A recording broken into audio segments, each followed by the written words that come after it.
arenguökonomist, mul majandustaust, ehk siis ma suudan ära siduda selle teema nagu majandusende teemadega. Võib-olla muust kasu siin seltskonnas kuidagi võiks olla, siis äkki sillata neid kahte teemat oma vahel. Ma olen tegelenud riskikapitaliga ja investeeringutega startupides, siis rohemajandus või clean tech ala on tegelikult üks päris palju raha pandud, viimasel ajal vähem pannakse. Seetõttu võib-olla nafta hinnad on odavad, eks, ja põhimõtteliselt vastu püksi saadud, aga rohemajandus iseenesest seda peetakse üheks kahest suurest globaalsest kasvualast. Kui teine on heaolu teenused, kõik tervisega seotud temaatika, siis teine on sellise jätkusuutlikkusega seotud temaatika. Et ehk siis ta on tegelikult ka majanduslik võimalus väga erinevatele majandusharudele. Sellel on mingi üks sektor, mis sellest kasu saab ja teised ei saa. Mis võib-olla veel, et see temaatika on tegelikult hästi lapsekingades. Et kui me vaatame siin, ma ei tea, Business Weeki ütleb seda, et 90% kõigest, kui me mingi tarbekaupa toodame, 90% on selleks kulu juba alguse hetkel.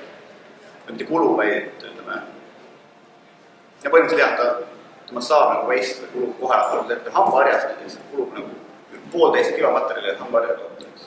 Mobiiltelefoni, tavalise mobiiltelefoni, mitte nutika tegemiseks on 75 kilo, laptopi tegemiseks 9 tonni materjali. 1 tonnise auto tegemiseks 62 tonni kõik võimalik värki.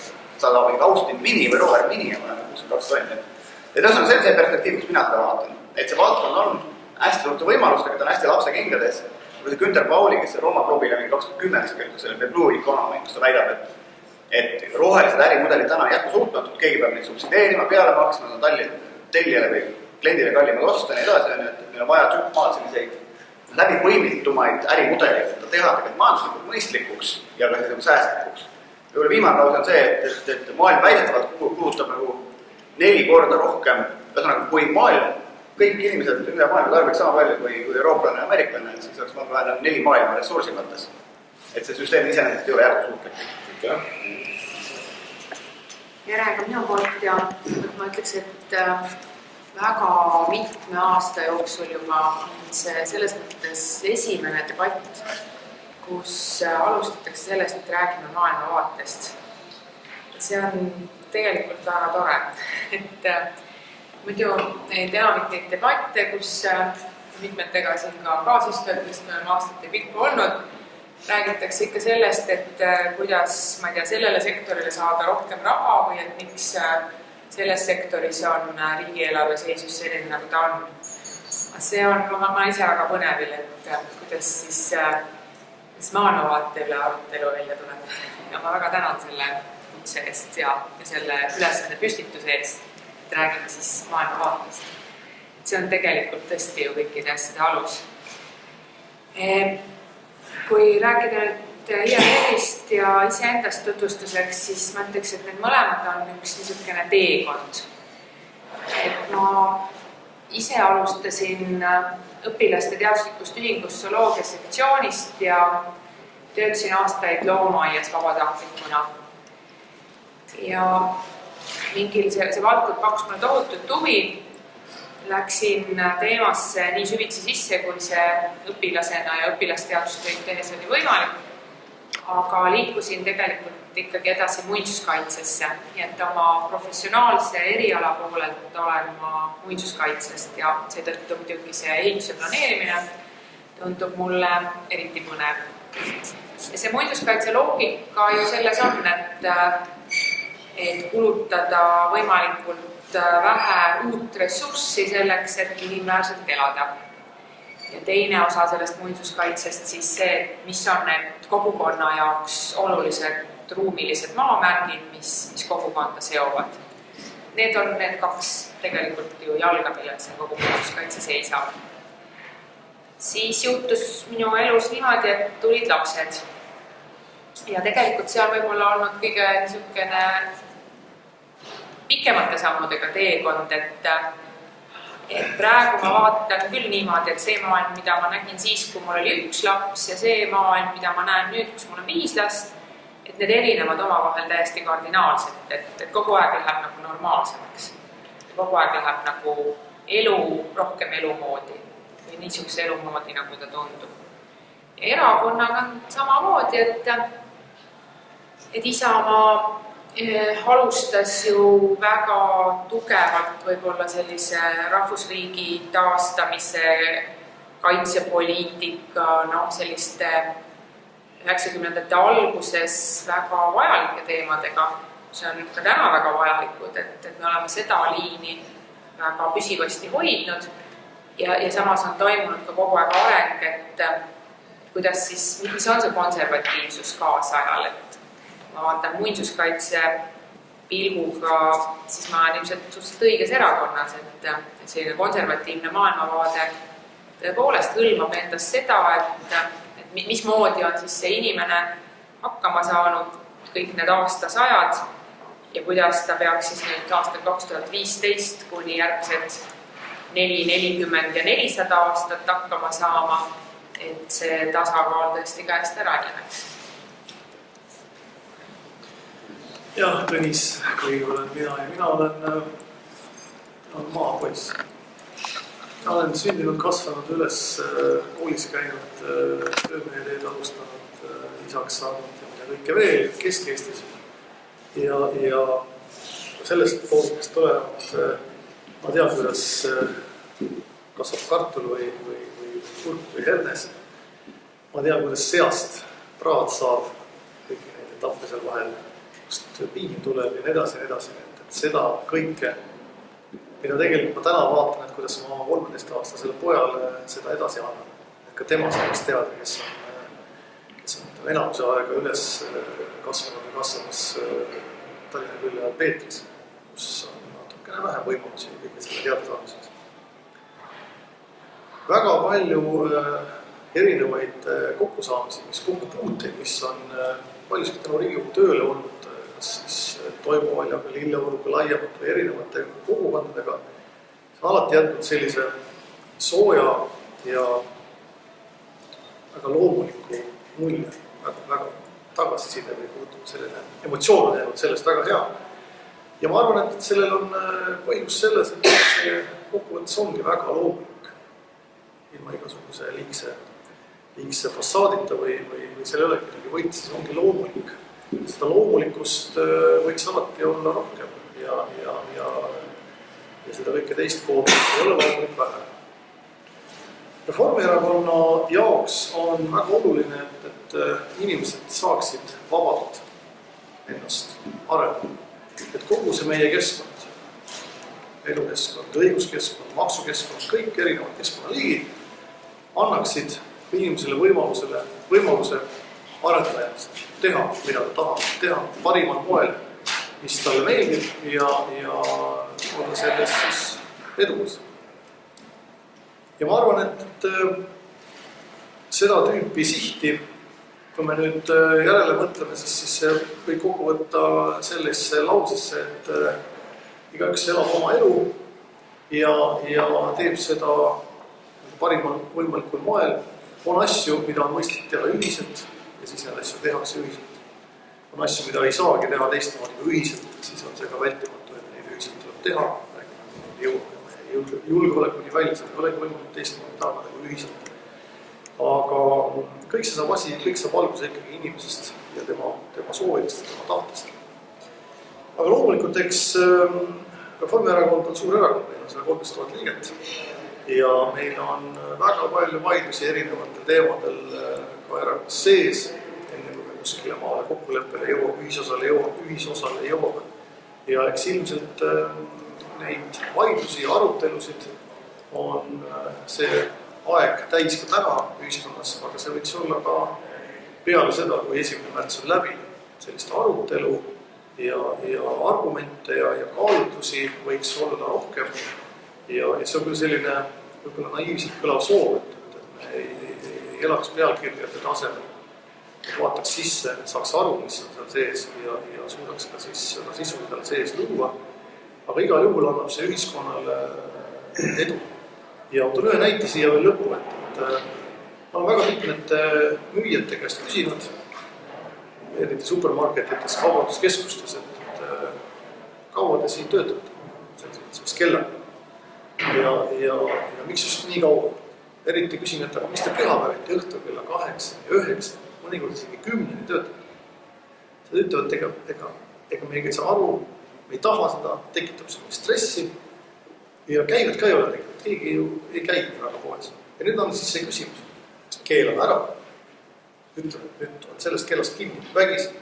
Või me jõuame selle tulemuseni nii, et me otsustame ise, räägime oma sõpradega, et aga teeme niimoodi, et pühapäeval alates sellest kellast, on siis 8 näiteks õhtul, meie enam poodi läheb.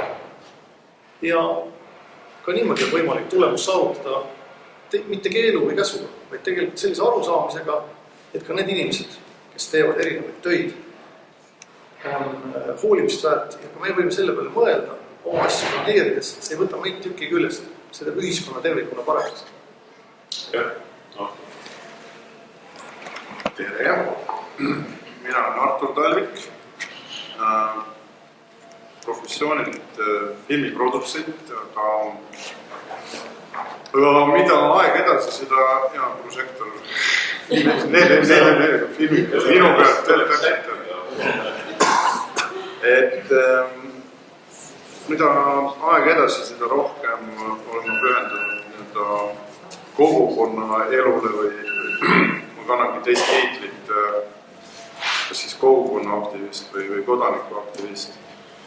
Ja see kogukond, kus ma müttan, on Juminda Puutsaare kogukond, millest ma olen käinud ka ökokogukondadele rääkimas ja ka rääkimas laiemalt oma mõtteid, et missugune võiks olla kogukondlik Eesti. Aga ma olen liitunud Vabaerakonnaga ja põhjus, miks ma just nimelt Vabaerakonnaga olen liitunud, on see, et praktiliselt ainukesed nendest, kes tõenäoliselt võivad Riigikokku pääseda, kes kuulutavad sellist paradigma muutust ehk räägivadki sellest, et Eesti võiks olla kogukondlik Eesti ja otsustamise kett võiks alata mitte kuskilt ülevalt pilve pealt, vaid alata alt rohujuure tasandil ja otsustamise või ütleme siis poliitilise juhtimise tasandina tuua täiesti uus tasand juurde, ehk siis selline kogukondlik tasand, mida täna tegelikult ei ole, või ütleme, kui keegi on väitma, et on, siis mina ütlen, et see on see tasand, kus kogukond saab otsustada, ma ei tea, kindla mustri üle, aga mitte sisulised asjad üle.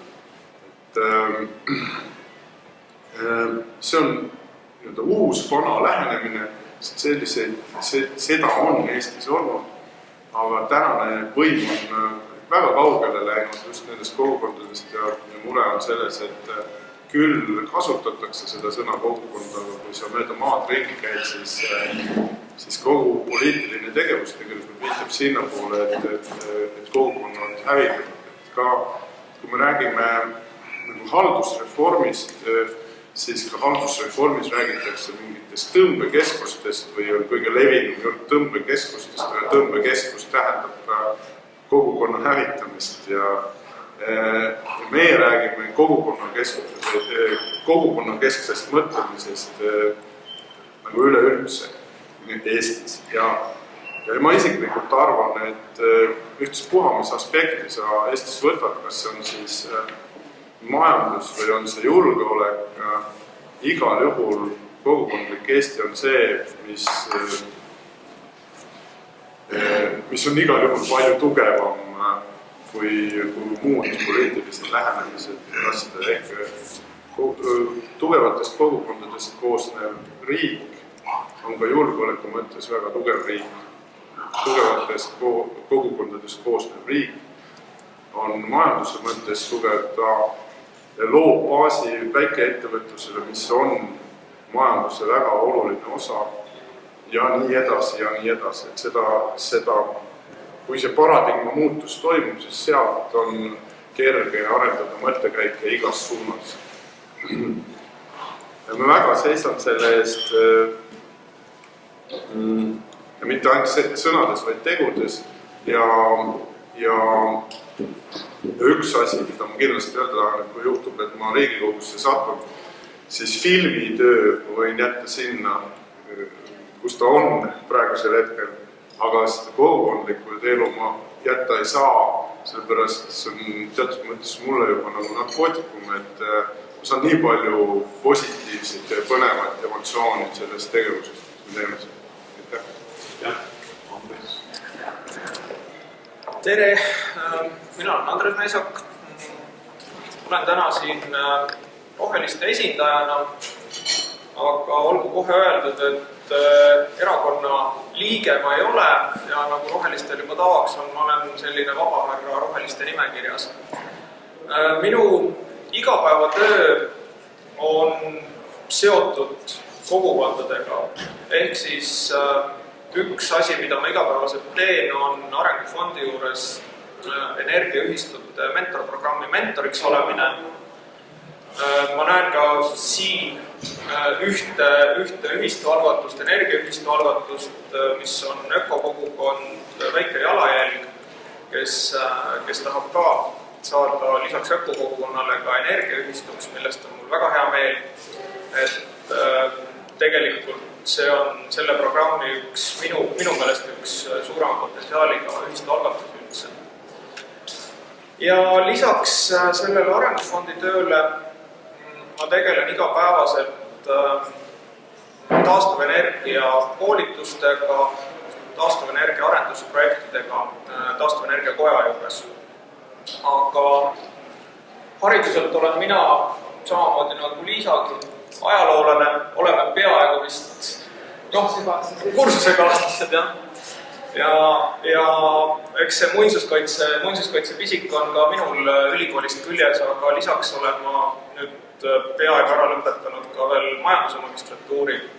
Ehk siis minu eesmärk on samamoodi arendada seda kogukondlikku ühistulist majandusmudelit niimoodi, et see oleks ka majanduslikult otstarbekas, majanduslikult tasuv, et leida uusi ärimudeleid, muuta nagu äritavasid ja leida uusi selliseid võimalusi kogukonnal eksisteerida ja kasvada. Ma olen viimase 2 aasta jooksul selle teemaga päris palju kokku puutunud ja kui me loeme nagu ajakirjandusest, et Eestis on ettevõte, kes ehitab Tartus asuvas tehases, kodumaja grupist on jutt, elementmaju puidust ja Norras ehitavad nemad 7-kordseid puumaju ja siis küsimus on see, et aga miks te siin seda ei tee? Ja nende vastus on see, et bürokraatlik, et otseselt see ehitusseaduses keelatud ei ole, aga bürokraatia on nii suur, et keegi ei julge seda võtta nagu ette ja ära teha. Ja teisest küljest ei ole ka kellelgi jõudu ja tahtmist minna ja ehitusseadust muutma hakata. Et see on üks asi, millega Rohelised kindlasti kavatsevad tegelema hakata, et saaks rohkem kohalikust materjalist, nii puidust, põhust, savist, neid kasutada legaalselt ehitusmaterjalidena ka suurte hoonete ehitamisel, mitte ainult väikeste hoonete ehitamisel. Siis planeerimise kohta markeerides on väga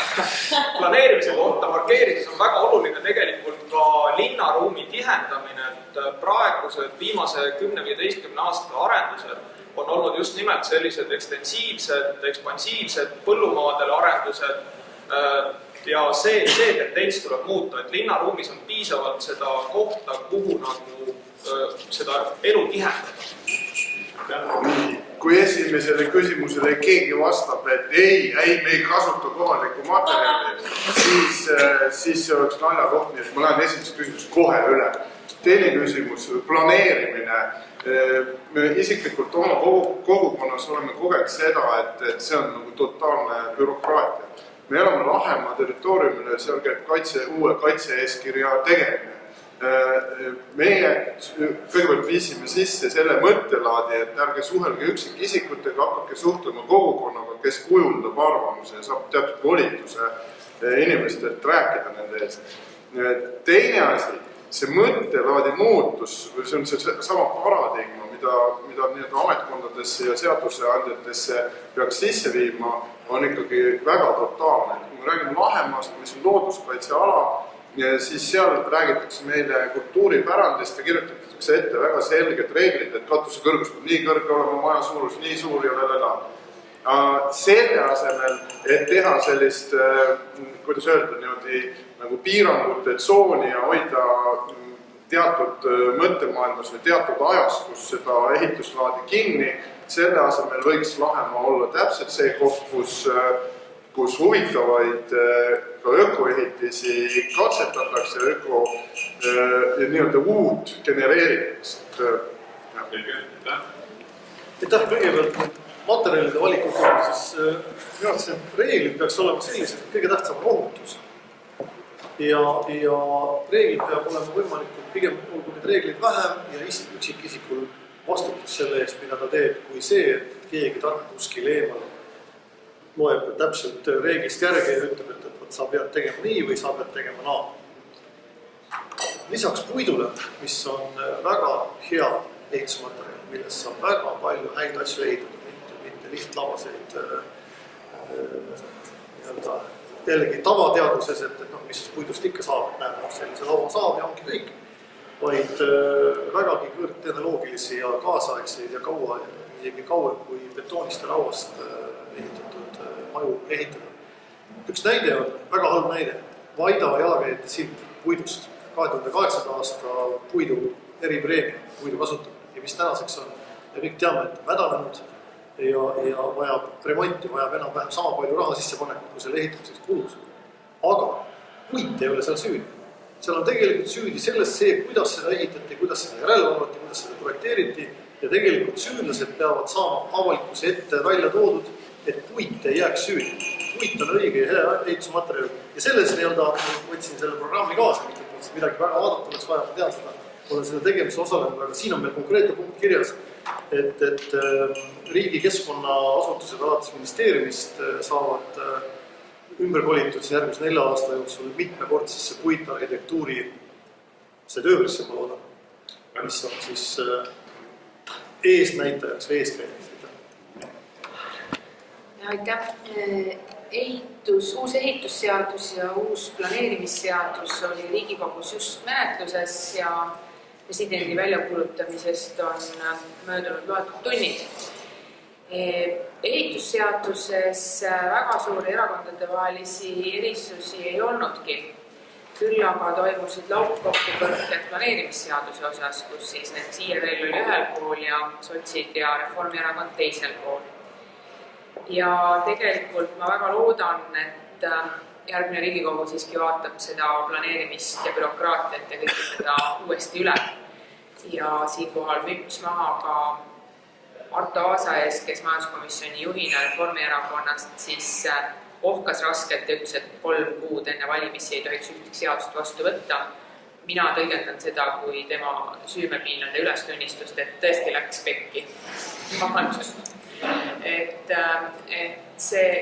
Kuhu see ulas peaks liikuma, et kui Artur kurtis siin, et meil Harjumaal on nii tohutu palju bürokraatiat, siis lihtsalt selle planeerimisseaduse menetluse käigus tõi planeerijad välja, et kui võrrelda Tallinna linna ja Harjumaad, siis Harjumaal on täpselt 10 korda vähem bürokraatiat kui Tallinna linnas. Ja protsess läheb... Harjumaaga me oleme kombineeritud variant Lahemaa ja Harjumaa. Igal pool on. Eestis on jäänud väga vähe kohti, mis pole millega kombineeritud, nii et sa ei ole sugugi nii eriline. Et see tuleb uuesti üle vaadata ja minna. Ma loodan, et seda tehakse. Aitäh! Sellest võib päris mitut pidi rääkida, aga mis puudutab seda sotsiaaldemokraatide programmi inimeste Eesti, et see on üks inimkesksemaid vaateid, mis viimasel ajal on dokustaati täis inimest, kui nii öelda. Võib-olla lisaks sellele turule, et ma ise olen ka tegelikult liberaal, võib-olla sotsiaalliberaal. Terve hulk sotsiaalseid probleeme, mis tahab lahendamiseks. Mis puudutab seda ehitustemaatikat, siis siin on kõik viisakad laused sees, mis peavad olema. Ma võin teile terve selle teksti saata, kui on soovi, et ma spetsiaalselt ei saatnud seda ette, et räägime siin mõned asjad lahti. Üks asi, kellele ma tahaks keskenduda, on see, et kui seda äsja lõpetasin Kultuuriministeeriumi ja arhitektuurimuuseumiga ühe töö, et kuidas siis disain ja arhitektuur võiks Eestis arengut eest vedada, selle asemel järgi loksuda. Et täna ikkagi see suuresti olnud selliselt, et popp on näinud ees ja arhitektid järgi või on siis tööstur on kooli läbi käinud, ilma et ühtegi disainit tegelikult tunneks. Aalto ülikool, kes on 2 teemast omavahel kokku pannud. Pikalt ei ole rääkida, aga me jõudsime selle lahendusega, kus Eestis taluks kokku panna arhitektuuri- ja disainikeskused ja arhitektuurimuuseum disaini- ja tarbekunsti muuseum, et tekiks vähe selline tugevam löögirusikas, kes tegelikult veaks nende mõlemate teemade arengu ette rakendamist. Me teame, et maailmas vanasti läksid inimesed sinna, kus on töökohad, sest täna nad lähevad sinna, kus on lahe keskkond. Igas mõttes, kui me maale minna, läheme lahte keskkonna või võimaluste järgi. Linnas on see sama lugu. Et sellest me seisame, et see temaatika tegelikult nagu pöördub, sest omakorda pakub lahendusega sinna, et meil ühes otsas nagu ehitada, teises otsas muinsuskaitse, tegelikult nagu kesktee on pika perspektiiviga. Kui me räägime linnahalli ümbruse väljaehitamisest või ülemiste järvele, tara maha võtmisest, et mere ja järve vaheline linn, kus ühel pool on tara, teisel pool on pommiauk, mis tuleks ära lahendada.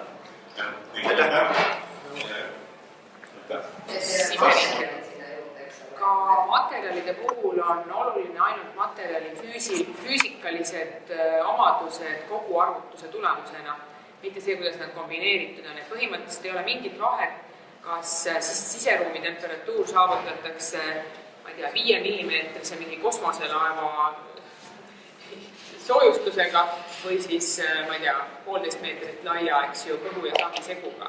Et need on täpselt võrdsed materjalid.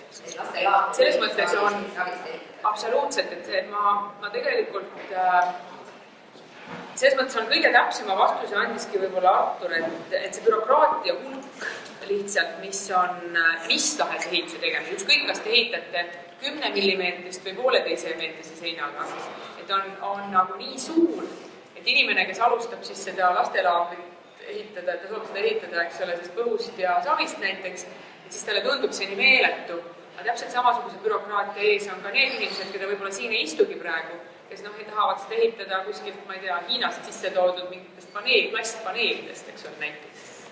Et lihtsalt see tundubki alati tohutu suur ja ongi. Kui ma võrdlen näiteks Soomet või Eestit, siis see vahe on kilomeetrites. Tõnisele sõnamõnes Arturile, et julgustas teid nagu ka niimoodi, kui meile ütleme, et mida lisaks probleemi esile toomisele, et mida võimul olles selle probleemi lahendada. Me esitasime 76 parandusettepanekut planeerimisseadusesse selleks, et lahendada seda, et ma ei hakka neid, ma ei ole aega neid kõik üle lugeda. Aga kõigepealt päris alguses küsimusse tulles, siis Brüsselist ei tule meile midagi sellist, mis meil ei laseks siin omi asju nii ajada, nagu tahame ajada. See on tegelikult see vahepealne etapp, mugavus öelda, et aga Brüssel nõuab, et peab olema 2 kivi ja 10 kraanikaus. Tegelikult ütleb Brüssel nii öelda, et peab olema kergesti puhastatav, peab olema hügieeniline. See, kuidas me seda saavutame, see on meie enda otsustada. See sõltub tegelikult väga palju sellest, kui palju on, tuleb tunnistada, ametnikult teadmist ühe või teise asja kohta, ja kui palju on tegelikult poliitikutel julgust ja ka teadmist siis seda juhtida või seda muuta vastavalt siis seda neid norme ja erinevaid asju. Et me oleme tegelikult nagu sellega, ma ütlen, omaenda kogemust nagu väga palju pidanud tegelema ja võitlema, kus sisuliselt ametnikuna alati minna väga järgi mugavat teed. Paneme kõik väga rangelt kirja, see on väga lihtne, et ei peaks midagi ometi mina ametnikuna otsustama. Ja poliitiku ülesanne ja huvi on alati see, et seista inimeste eest ja öelda, et mis see terve mõistus, kus on terve mõistus. Seda ei tohi ära kaotada. Ja mida me siis Reformierakonna poolt teeme, see tegelikult lõppkokkuvõttes ongi see, mida me teeme. Me saame väga hästi aru, et meie elanikkond ei kasva, tööjärgiste elaniku hulk ei kasva, järelikult see raha, mida me saame lubada endale erinevate kontrollijate ja nende reeglite ülalpidamiseks on aina väiksem, järelikult peab inimesel olema rohkem vastutust. Järelikult tuleb neid reegleid vaadata selle pilguga, et inimene, kes seda teeb, võtab sellega vastutust. Ja seda me teeme ja teeme ka edasi. Euroopa Liidu üks alusprintsiipidest on subsidiaarsuse printsiip. Ehk otsused tuleb teha neid otsuseid puudutavatele inimestele kõige lähem. Seda printsiipi tasub alati meeles pidada, kui räägitakse Euroopa Liidus. Kui me räägime nüüd riigisiseselt, siis me kõik selle subsidiaarsuse unustame ära. Ja selle asemel teha 76 parandusettepanekut ühte seadusesse. Minu ettepanek on, või meie ettepanek on ikkagi see, et muuta seda paradigmat, et otsustamine viiagi sinna võimalikult alla, ehk lähtuda sellest subsidiaarsuse printsiibist. 30 sekundi jooksul oskad, kuidas seda töötab? pikalt rääkida, aga me alustame juba valimisseaduse muutmisest, mis annab suurema otsustuse ja võimu kogukondadele. Aga see on pikem mõte, kuidas see välja. Mina tahaksin tuua välja siin seda, et sageli just need kohaliku omavalitsuse ametnikud, nad ei julge otsustada sellepärast, et neil puuduvad teadmised. Et oma taastuvenergia koolitustes ma olen väga sageli näinud seda, et lähtutakse mingitest täiesti valedest eeldustest ja kõige lihtsam näide on endal, siis kui ma oma päikeseelektrijaama rajasin, siis valla ehitusinspektor, ta ei saanud lõpuni aru, mida ma teha tahan ja ainuke asi, mida ta siis allkirja andmiseks nõudis, taipas nõuda on, et laske korsten ära pühkida ja kutsuge nagu päästeamet kohale, siis ma annan allkirja. Lihtsalt see ametnike koolitus, eriti just see madalama taseme ametnike koolitus kohalikus omavalitsuses on väga oluline. Koolitame seda, mida ma täna teen. Siin on kaks mõtet, et esimene on see, et ma aru, et siin räägiti šamaanidest ja lugudest ja asjadest, siis võib oma ehinatega tsiteerida sõnapruugis, et ühelt poolt on meil riigihanke seadus, mis võimaldab riigil tellida väga nutikaid ja lahedaid asju, head disaini ja nii edasi. Selleks, et ametnikud julgiksid alles sooritusi teha, eeldab see nende ülemuselt, ehk siis poliitikud, kas siis kui ta on mees, peaks olema munadega, kui ta on naine, siis selgrooga, et kes tegelikult kaitseks neid ametnikke, kuna ta on juhtunud ostma 5% kallima, aga parema disainiga asja. Et see on selles mõttes selline ahel, et ülevalt poolt ei toetata riskide maandamisega, siis allpoolsed otsust ei julgeta teha ja ongi see, et pigem keerame vindi täitsa üle. Et see on üks pool ja teine asi, mis ma isiklikult luban teha on, ja ma arvan, et see on Eestile üsna kasulik, et kui õnnestuks natuke lollusi vältida, oleks kõigepealt päris hea, just ehituslikus mõttes, et Tartu linn on ju, et me oleme nüüd ülikolla näinud nagu Maarjamõisale välja kesklinnast, on ju nüüd Raadile läheb see muuseum, eks ole, meil on selline 90 000 linn, eks, selleks, et tegelikult kesklinna ja Maarjamaa vahel tekiks elu, peaks meil olema 2 miljonit linni. Et me oleme selle vahel Tartu linna rääginud laialt, tegelikult osa läks Ülenurme poole, osa läks Lõunakeskuse poole, et see kesklinn on õnnetu ja tühi ja see on jube ebaefektiivne, jube kulukas ja ma ei tea tegelikult, kes sinna Raadile lõpuks muuseumist paar bussitäit päevas läheb. Luba sellist asju vältida. Ja teine teema on hariduses sama lugu, et me näeme, et Aalto ülikoolis pannakse disain, ärikool ja tehnoloogia ülikool Helsingis kokku, siis on 4 ehitame oma butiik kunstiakadeemia ja Balti jaama taha, siis panna ta siis kas Tehnikaülikooli kämpuse või Tallinna ülikooli kämpuse ja me loome orgaanilised eeldused inimeste koostööks. Et disainer näeb töösturit või arhitekt ehitajat, eks ennem seda, kui nad kuskil ehitusplatsil kokku saavad. Et ütleme, need on tegelikult arenguõietused. Kui me need õigesti paika paneme, siis paljud teised asjad kokkuvad iseenesest paika. Kui me veame nad eraldi, siis on nii, et me jäämegi iga asja grantidega disaini teadlikkust tõstma töösturite seas. Ma ütlen repliigi Talvikule, et see nüüd päris nii ei ole, et üldse seadusi vaja pole, et ehitus- ja planeerimisseadused ehitus-planeerimisseadused on esimestest kirjalikest allikatest, mis inimkonnal on, hakkab see pihta, eks ole, ehitus-planeerimisseaduse, perekonnaõiguse ja karistusõigusega, et need 3 asja on igas seadusanduses inimkonna algusest peale olemas. Lihtsalt näide sellest, et tõesti, kus need mõtted siis tulevad või miks siis head kolleegid mu kahel käel sellist asja viimase hetkeni edendas, et meie 76 muudatusettepanekust 4 tükki läks läbi ja üks nendest ettepanekutest, mis läbi läks, oli see tegelikult, mille kohta te küsisite, et oli siis seaduse tekstis kuni viimase hetkeni oli see, et detailplaneeringus kirjeldatakse ära hoone arhitektuursed nõuded ja materjali kasutus. Et mis mõttes? Detailplaneering on hoopis teise astme dokument, kus üldiselt kirjeldatakse ära ehitusvõimsused, kui suur ehituskoormust üldse sellele kinnistule nagu lubatakse, aga mitte seda, et kas, ma ei tea, katus on, eks ole, tõrvatud puidust, plekist, plastmassist või millest veel iganes. Et see sai siis nagu välja võetud. Aga kuskilt niisugused paragrahvid tulevad, sõbrad.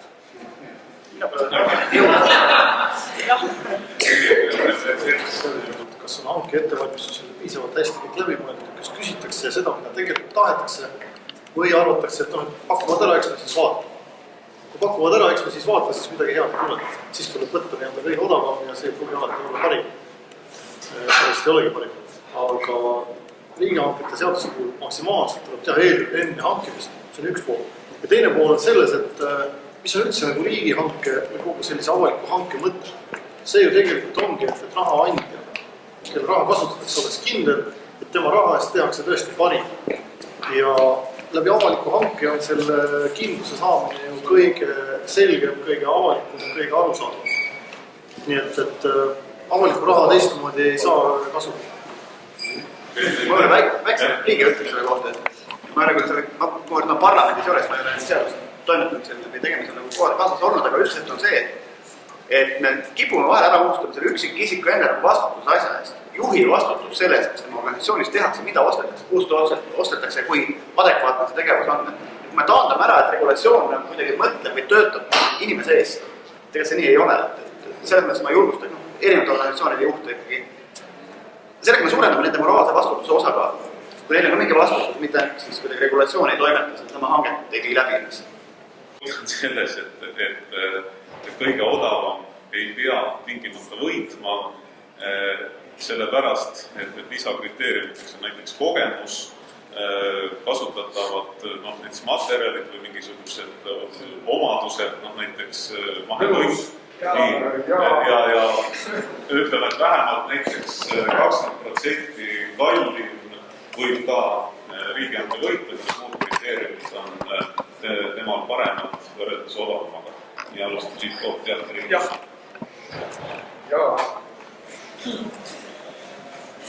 Minul on väga raske öelda, et üks sõna kui keegi pakub parima hinnaga parimat asja ja see on kõige odavam, et me selle võiksime automaatselt kuidagi välistada. Mina sellise lihtlabase välistamise poolt ei ole. Ja küsimus on üldse sellest. Ei ongi selles, vastus on ei põhjus selle. Vastan kahel erineval teemal erinevalt, et arhitektuur, jah, loomulikult ja seda teed, need muudatused on ka tegelikult tehtud, et arhitektide liit on aastaid näinud vaeva sellega, et ei ole võimalik kunstiteosele teha riigihanget, eks ole. Nüüd, mis puudutab seda toitlustamist, et siis mitte miski ei takista ka täna näiteks lasteaial või koolil või omavalitsusel teha riigihanket, kus ta ütleb, et konkureerida saabki ainult mahepõllumajandustoode. Et ühesõnaga kõik teised ei kvalifitseeru. Ja nüüd juhul, kui kõik, kes konkureerivad, eks ole, ongi mahepõllumajandustootjad näiteks, et siis sellisel juhul võidab kõige odavam hind ikkagi. Minu arust on see, et kui sa tahad väga head ja väga odavat, siis pead ostma ühe väga hea ja teise väga odava asja. Siis on mõlemad, seetõttu ongi need osakaalud. Minu kriteeriumid seal see, et hind on üks osa kriteeriumid ja seal on ka mingid teised asjad. Täpselt sama disain, vastupidavus näiteks, võid osta odava tooli, aga ta kestab näiteks poole vähem.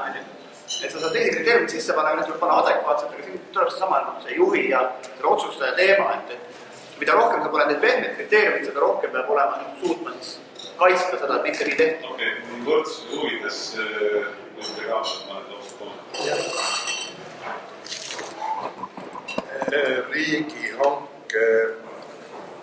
Läbi riigihanke saab ka väga hästi teostada regionaalpoliitikat ja kohaliku materjali tarbimist.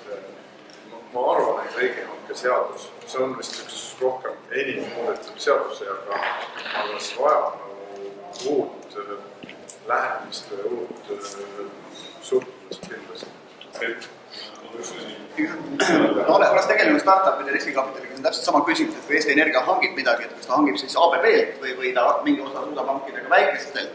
Siin on kaks poolt, et peavad olema tasakaalus. Sest et see, kes hanke võidab, peab suutma ka tarbida seda asja, sest eritakse, kui mahud on suured, siis alates ei pruugi nii olla, et siin on jälle see mõistlik tasakaal. Ja ma arvan, see on selline kirjutamata reegel, et tasuks kokku leppida üle organisatsioonidest, et me teame, et avalike hangete maht riigi eelarvest on väga suur.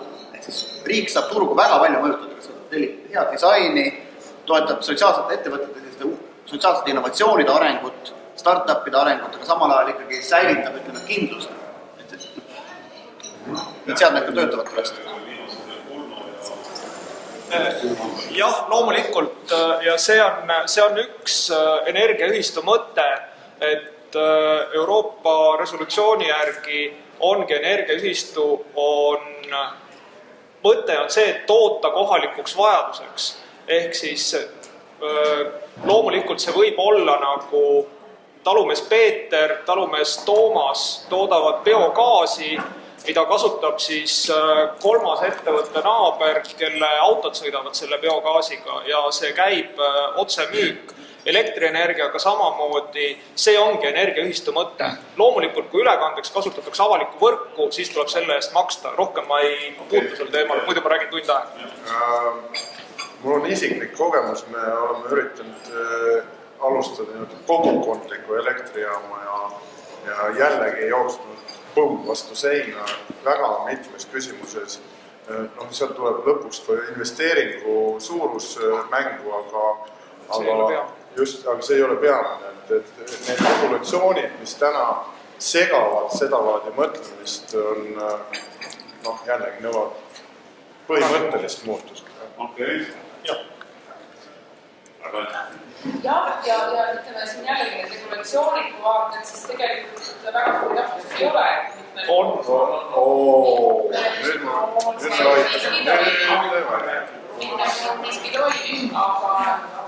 Põhiline rahvuslik probleemises küsimus ei vastamata, et vastus on üks ja sama.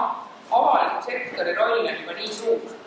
Nii hangetes, kellelt ta ostab ja kui ka selle energiatootmise osas, kui avalik sektor ise suudaks näiteks neid uksi avada ja ise olla eeskujuks. Miks mitte mõnes väikses maaomavalitsuses näiteks ise olla see algataja ja need seinad nagu läbi rokkida. Okei. Üldiselt on see, et turg on seda efektiivsem, mida rohkem kõik võimalikud tehingud see võiksime teha. Majandus arendada.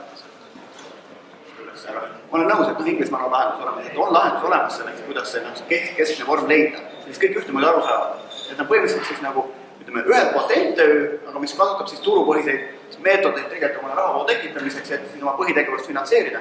Ja ma ütleks, et see on hädavajalik, kui me arvestame, et avalikud eelarved tõmbuvad kokku majandused Euroopas ei kasva. Ehk siis igasugused sellised toetused MTÜ-dele pigem vähenevad, siis et MTÜ-de vajadus tegelikult leida rahavoo variante on paratamatu. Ja kui juriidiline vorm saab seda toetada, ma arvan, on täitsa arutelu, mida võiks mõelda, et selline tekitada. Olen 100% nõus, mida eelkõneleja ütles, ja juurde võib-olla ainult selle, et tegelikult see on niisugune süvenev polariseerumine olnud, et vähemalt selles komisjonis, kus ma Riigikogus olen olnud kultuurikomisjonis, et tegelikult see Rahandusministeeriumi vaade väga jäigalt sellele, et mitte mingisuguseid maksuerisusi, mitte mingeid erisusi mitte ühes kohas olla ei tohi, ja siis tegelikult erakondade üleselt, see hakkas pihta juba eelmisest koosseisust, eks ole, kus sa ka olid, et tegelikult on ikkagi selliseid sotsiaalselt mõtestatud erisusi tarvis.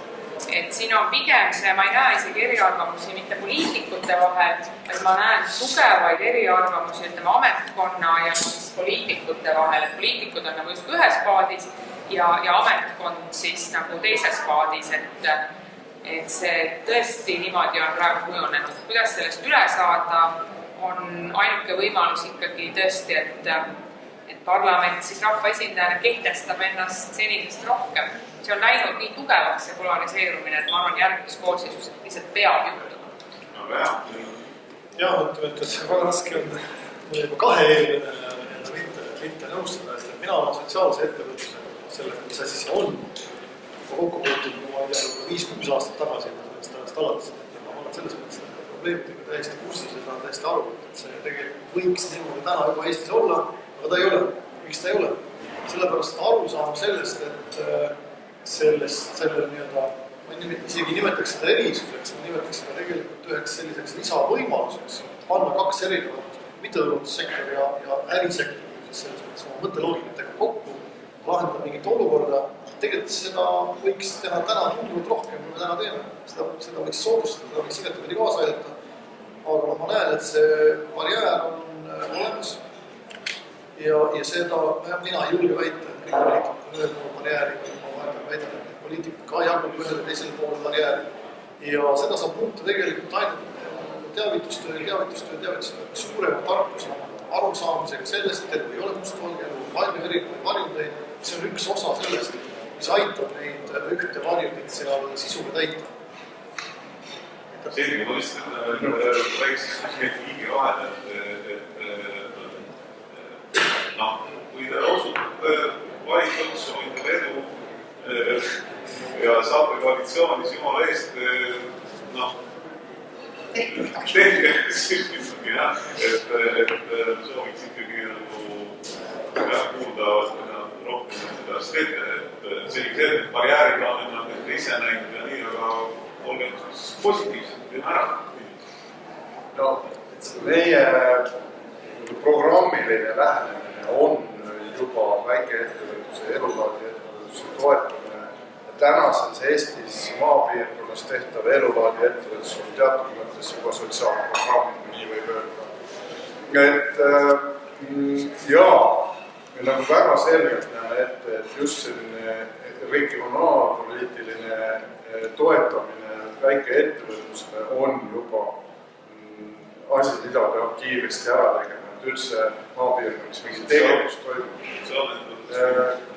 Ma ei teeks ühte regulatsiooni kohe juurde selles mõttes, et ma arvan, et see regulatsioon, millest ma räägin, oleks väga oluline ka tänasele sotsiaalsele ettevõtjale. Ehk et lõppkokkuvõttes igasugune elulaadi või väikeettevõtlus maapiirkonnas ei ole täna mingi suure kasumi tootmise asi, vaid see on ellujäämise küsimus. Küll palju olulisem on küsimus selles, et kuidas selline ettevõtlus üldse seal maal ellu jääb. Siis võib hakata seda veel selekteerida. Jah, kindlasti ma ei näe selles mingit probleemi, et üks äriühingu vorm veel juurde tuua, et täpselt samamoodi nagu taastuvenergia sektor on tegelikult üritanud juba viimased 6-7 aastat viia seadusesse sisse, elektrituru seadusesse sisse parandust, et elektritootja saaks olla tulundusühistu. Täna saab olla aktsiaselts osaühing. Eesti äriseadustiku järgi tulundusühistu on täpselt samasugune ärivorm. Seda siiani ei ole juhtunud. Ja samas ärimudelid muutuvad, kõik on ärimaailma muutumises, et ma ei näe mitte mingit probleemi, miks see võiks olla tulundus.